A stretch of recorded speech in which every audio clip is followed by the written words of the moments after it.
Hey guys, welcome to my channel Karan trivelocity. मेरा नाम है करण सक्सेना। इस वीडियो में मैं डूम्सडे क्लॉक कॉमिक के पार्ट 2 को एक्सप्लेन करने वाला हूँ। अगर आपने पिछले पार्ट की एक्सप्लेनेशन वीडियो नहीं देखी है तो पहले वो जाकर देख लो, और अगर आपको ये वीडियो अच्छी लगे तो लाइक कर देना और अगला पार्ट देखने के लिए मेरे चैनल को सब्सक्राइब कर देना। खैर, एक्सप्लेनेशन शुरू करते हैं। Doomsday clock comic part 2। Part 2 शुरू होता है। एरिका मैनसन और उसका हस्बैंड पास्ट में कॉस्ट्यूम विलन या फिर क्रिमिनल थे। एरिका मैनसन की एक ट्रेजिक ओरिजिन है जिसकी वजह से वो क्रिमिनल बन गई थी। एक दिन वो दोनों एक बैंक में रॉबरी कर रहे थे और वो दोनों रॉबरी करने के चक्कर में बैंक मैनेजर को जान से मारने ही वाले होते हैं। तभी वहाँ पर डॉक्टर मैनहट्टन अपीयर होते हैं जो कि मार्कोस को उसके क्रिमिनल रिकॉर्ड के चलते उसे मारने वाले थे। लेकिन एरिका मैनसन डॉक्टर मैनहट्टन के सामने आकर उससे कहती है कि मेरे हस्बैंड के साथ तुम्हें मुझे भी मारना होगा। और इस पर डॉक्टर मैनहट्टन एरिका को ध्यान से देखने लगते हैं और डॉक्टर मैनहट्टन को पता चलता है कि एरिका मैनसन प्रेग्नेंट है, इसीलिए वो उसकी जान बख्श देते हैं।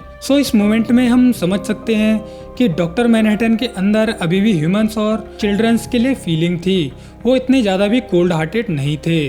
और शायद ये भी हो सकता है कि डॉक्टर मैनहट्टन ने रियलाइज़ किया हो कि जब कॉमेडियन ने अफगानिस्तान में एक प्रेग्नेंट लेडी को मारा था उसके आंखों के सामने, तब डॉक्टर मैनहट्टन इतने ज़्यादा कोल्ड हार्टेड थे कि उस प्रेग्नेंट वुमेन को बचाने के लिए कुछ भी नहीं कर पाए थे।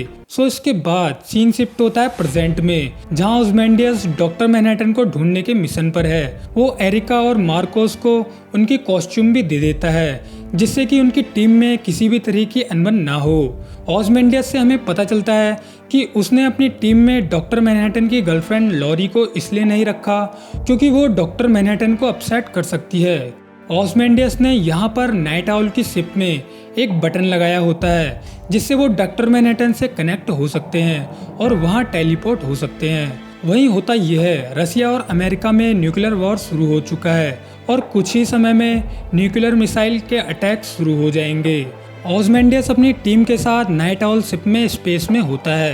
रोसैक की घड़ी स्लो चल रही होती है और ओज़मेंडियस डॉक्टर मैनहट्टन को ढूंढने के बारे में एक चीज बताता है कि हर एक इंसान के अंदर इंटरेस्टिंग फील्ड होता है जिससे उसके एटम एक साथ जुड़े रहते हैं। लेकिन डॉक्टर मैनहट्टन के इंट्रिंसिक फील्ड और प्रेजेंस रिमूव हो चुकी है।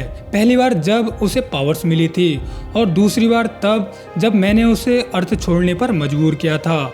लेकिन अभी भी हम डॉक्टर मैनहट्टन को ढूंढ सकते हैं। मैंने पता लगाया है कि मैनहट्टन के चारों ओर ब्लू रेडिएशन से इलेक्ट्रॉन लीक होते थे और वो इलेक्ट्रॉन्स ही हमें मैनहट्टन तक पहुंचा सकते हैं। इसके बाद आसमान में हम देखते हैं कि न्यूक्लियर मिसाइल्स आना शुरू हो चुकी हैं। नाइट आउल शिप के अंदर ओज़मेंडियस उस बटन को दबा देता है जिससे कि वो जॉन के पास पहुंच सके। लेकिन उस बटन के दबाने के बाद भी कुछ भी नहीं होता और नीचे न्यूक्लियर मिसाइल ब्लास्ट हो जाती हैं जिसमें कई सारे प्रोटेस्टर मारे जाते हैं और अर्थ पर तबाही शुरू हो जाती है जिसमें ओज़मेंडियस और उसकी टीम शिप के अंदर मरने ही वाले होते हैं। आउल शिप ने उन्हें तब तक बचा रखा होता है जब तक आउल शिप रेडिएशन के द्वारा गल नहीं जाती। यहाँ से सीन शिफ्ट होता है गौथम सिटी में, जहाँ पर पब्लिक बैटमैन के खिलाफ प्रोटेस्ट कर रही है क्योंकि उन्हें गौथम सिटी में बैटमैन या फिर कोई भी सुपर हीरो नहीं चाहिए, क्योंकि इस दुनिया में एक कॉन्स्पिरेसी चल रही है सुपरमैन थ्योरी के नाम से, जिसमें सुपर हीरोज और मेटा ह्यूमंस को गवर्नमेंट के द्वारा बनाया जाता है और अधिकतर सुपर हीरो अमेरिका के ही क्यों होते हैं, जो कि इंसानों के खिलाफ एक साजिश है। इसीलिए लोग सड़कों पर उतर चुके हैं। वहीं पर ब्रूस वेन एक साइकोलॉजिकल एग्जाम दे रहा होता है जिसमें एक डॉक्टर रोसैक कार्ड दिखाकर ब्रूस वेन की मेंटल स्टेबिलिटी चेक कर रहा था। ब्रूस वेन को ये साइकोलॉजिकल एग्जाम क्यों देने पड़ रहे हैं?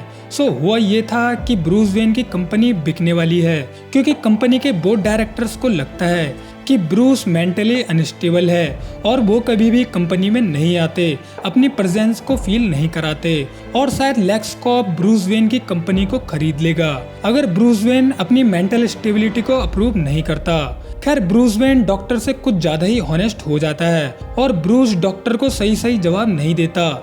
जैसे यहाँ पर ब्रूस वेन को रोसैक्स कार्ड में उसे एक बैट दिख रहा होता है, लेकिन वो डॉक्टर को बताता है कि मुझे एक बोट दिख रही है। इसीलिए वो डॉक्टर ब्रूस वेन के साइकोलॉजिकल एग्जाम में अप्रूव नहीं करता। इसके बाद हम देखते हैं गॉथम सिटी के एक सुनसान जगह पर ऑज़मैंडियस की ऑल शिप आकर गिर जाती है। मतलब ऑज़मैंडियस बॉथमैन यूनिवर्स से डीसी यूनिवर्स में एंटर कर चुका है। क्रैश हुई ऑल शिप में हम देखते हैं ऑज़मैंडियस बेहोश हुए रोसैक को जगाता है। तो रोसैक जगते ही उससे कहता है, वेदित मैं तुम्हें जान से मार दूंगा, तुमने 3 मिलियन लोगों को कैसे मार दिया। लेकिन वेदित उससे कहता है कि तुम ऐसा नहीं कर सकते, हमने इस बारे में डील की थी, मैं तुम सबको इस यूनिवर्स में ले आया हूँ जहाँ पर डॉक्टर मैनहट्टन आया था। इसके बाद होता यह है, रोसैक एरिका और मार्कोस को एक साइड में बांध देता है क्योंकि वो दोनों इन दोनों क्रिमिनल्स पर भरोसा नहीं कर सकते कि वो यहाँ पर क्या कांड मचाने वाले हैं। ऑज़मैंडियस और रोसैक एक गॉथम सिटी की लाइब्रेरी में पहुंचते हैं जहां रिसर्च करने के बाद उन्हें पता चलता है कि ये दुनिया बहुत ज्यादा एडवांस है। यहाँ सुपर पावर्स वाले हीरोज एग्जिस्ट करते हैं। शायद डॉक्टर मैनहट्टन ने ही उन्हें बनाया होगा या फिर उनमें से कोई एक डॉक्टर मैनहट्टन होगा जो यहाँ पर छुपकर रह रहा होगा। इस दुनिया में ऑज़मैंडियस को किसी इंटेलिजेंट पर्सन की जरूरत होती है डॉक्टर मैनहट्टन को ढूंढने के लिए। इसीलिए उनके सामने 2 नाम आते हैं जो इस दुनिया में इंटेलिजेंट ह्यूमन माने जाते हैं, ब्रूस वेन और लेक्स लूथर। जिसके बाद ऑज़मैंडियस इस दुनिया के सबसे स्मार्टेस्ट पर्सन लेक्स लूथर के पास जाने लगता है और रोसैक ब्रूस वेन की हवेली पर पहुंच जाता है जहां पर ब्रूस वेन के लिए ब्रेकफास्ट में एक बर्गर रखा होता है। रोसैक को भूख लग रही होती है इसीलिए वो चुपके से उस बर्गर को खा जाता है। इसके बाद रोसैक एक सीक्रेट दरवाजे से बैट केव में एंटर करता है जहां पर उसकी मुलाकात बैटमैन से होती है।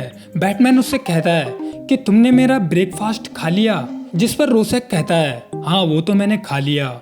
खैर यहाँ से सीन शिफ्ट होता है लेक्स कॉर्प की बिल्डिंग में जहाँ ऑज़मैंडियस बड़ी चालाकी से लेक्स कॉर्प की बिल्डिंग में एंटर कर जाता है। तो लेक्स लूथर उससे कहता है कि कौन हो तुम और यहाँ क्या कर रहे हो, जिस पर ऑज़मैंडियस उससे कहता है मैं अपनी दुनिया का स्मार्टेस्ट मैन हूँ और शायद तुम इस दुनिया के स्मार्टेस्ट मैन हो। लेक्स लूथर कहता है ठीक है, सिक्योरिटी यहाँ पर आती होगी, जब तक तुम्हें कुछ कहना है तो कह दो। इसके बाद ऑज़मैंडियस उसे अपने अर्थ की पूरी कहानी बता देता है और उसे ये भी बताता है कि अगर तुम मेरे साथ काम करना चाहोगे तो मैं तुम्हें इस दुनिया में कुछ भी अचीव करने में मदद करूंगा। जिस पर लेक्स लूथर ऑज़मैंडियस से कहता है कि तुमने अपनी दुनिया में मिलियंस ऑफ पीपल्स को मार दिया दुनिया को जोड़कर रखने के लिए, पर फिर भी तुम नाकामयाब हो गए और अभी भी तुम खुद को स्मार्टेस्ट मैन मानते हो। तभी होता यह है, अचानक से ऑज़मैंडियस पर एक गोली चलती है मगर ऑज़मैंडियस के रिफ्लेक्सेस काफी तेज होते हैं इसलिए वो गोली को आराम से डॉज कर देता है मगर वो गोली सीधा लेक्स लूथर को लगती है। सो इसके बाद ऑज़मैंडियस उस गोली चलाने वाले को देखकर हैरान होते हुए कहता है ओ माय गॉड, इम्पॉसिबल, तुम तो मर गए थे। इसके बाद हम उस रहस्यमय शख्स को देखते हैं जो कि होता है एक ऐसा इंसान जिसे ऑज़मैंडियस ने वॉचमैन यूनिवर्स में मार दिया था, जो कि वो रहस्यमय शख्स कोई और नहीं, वो होता है कॉमेडियन। खैर यहीं पर डूम्सडे क्लॉक का पार्ट 2 एंड हो जाता है। अगले पार्ट में हम देखेंगे कि मरा हुआ कॉमेडियन जिंदा कैसे हो गया और वो डीसी यूनिवर्स में कैसे आ गया, रोसैक की मुलाकात बैटमैन से हुई है, वहाँ पर क्या चल रहा है और लेक्स लूथर जिसे गोली लग चुकी है उसका क्या होगा। सो एक्सप्लेनेशन पसंद आई हो तो वीडियो को लाइक कर देना और मूड बन गया हो तो चैनल को सब्सक्राइब तो कर ही देना। खैर मिलते हैं डूम्सडे क्लॉक के पार्ट 3 में। So tata bye bye, take care.